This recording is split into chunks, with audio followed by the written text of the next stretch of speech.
Well, more research continues to point to high carb diets as more dangerous than high fat ones. And this afternoon, we're exploring the possibility that cutting out fats is leading to an increase in Alzheimer's cases. Joining us to talk about some of the research is Dr. Sabrina Fabi. All right, Dr. Fabi, great to have you. Thanks for having me. Some 5 million Americans have Alzheimer's. So explain to me what is happening to our brain with Alzheimer's. Well, physically what's happening is the brain is actually shrinking, because when you compare brains from those that have Alzheimer's disease and those that don't, you can actually see changes in the structure of the brain. How does this manifest clinically, or what do we see in our patients?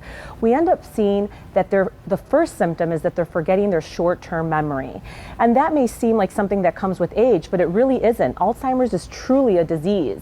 What we see over time is that this starts to translate in their ability to perform routine tasks. They can't do that anymore. And then this slowly progresses to a decline in judgment. And then ultimately they start having emotional outbursts, and overall their personality changes. And so this can be significant because you can't leave them alone anymore. Right. All right, talk to me about the impact of our diet, maybe even specifically the low-fat diet. Right, and so obviously there has been a significant rise in Alzheimer's since 1980. It used to be that 0.5 Americans used to have Alzheimer's out of 100,000. And now it's like it's significantly higher. It's like 40% higher. And so the thought is, and this is really only in industrialized countries. And so what is it that's changing in industrialized countries?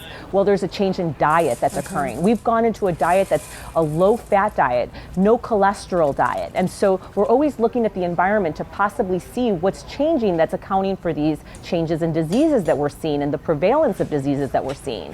And so the thought is that fat is what enwraps our neurons, which are basically the conductors of memories. They're the ones that basically tell the brain and transmit, different chemicals and different memories and other functions. And so you need fat in order to have normal functioning brain function. Right. I got to imagine, though, there's a difference between kind of good fats and bad fats. I even remember when I was pregnant, I was eating low-fat yogurt, which I got at the farmer's market. My husband's like, oh, no, you're eating the full-fat yogurt. And I've never gone back since. Like, I love full-fat dairy. I know, and so now we're especially actually, ice cream. I know, all of us do, right? And that's always been because we believe that a low cholesterol, low fat diet is going to also lead to a decrease in heart disease.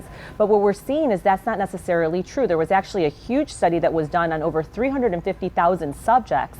This was in the American Journal of Clinical Nutrition, to correlate whether low cholesterol or low LDL actually had a decrease in heart disease over time, and they found that it didn't. So I think there's still, as always with medicine, a lot to learn.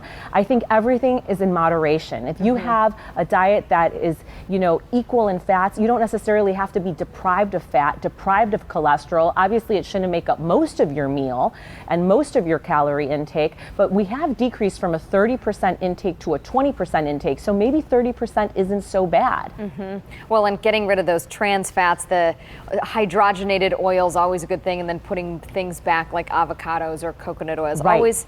Always good research. Dr. Fabi, great to have you. Thanks for being here. Thanks so much, Jen. All right, talk about our weather once again here.